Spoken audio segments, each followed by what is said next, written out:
So we have about 3 minutes left here, and I want to take one more call. So caller that I'm going to call on, it's going to be Larry. Try and keep things succinct, but let's go to Larry. Larry, go right ahead.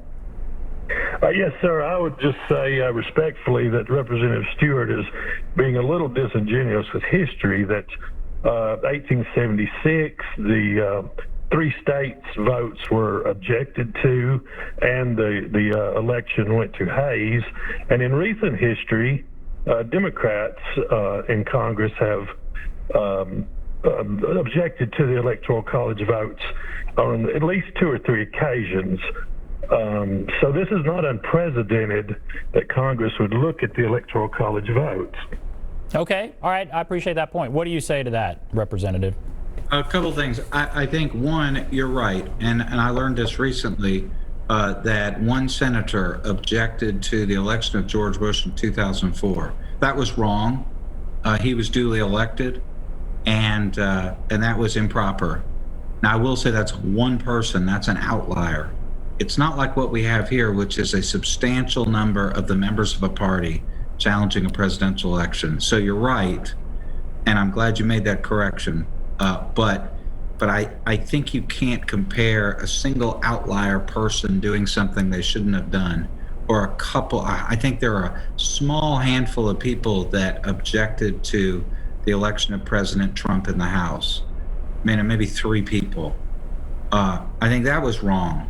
You know, the fact of the matter is the evidence was clear. The electoral votes were in, and that should not have been done. But that's very different what we have here, where we have a sizable number of the members of one party calling an election tainted and rejecting the election. I think it's very different. Here we have basically people, a large number of leaders calling on us to have a transformative event in which we change the way we look at presidential elections as a permanent thing that has to be respected. Now, your point's well taken about Hayes. You know, I think that's the exception that proves the rule. You know, that was a disaster for our country. And of course, back then, there was serious question about whether particular electors had been elected by fraud.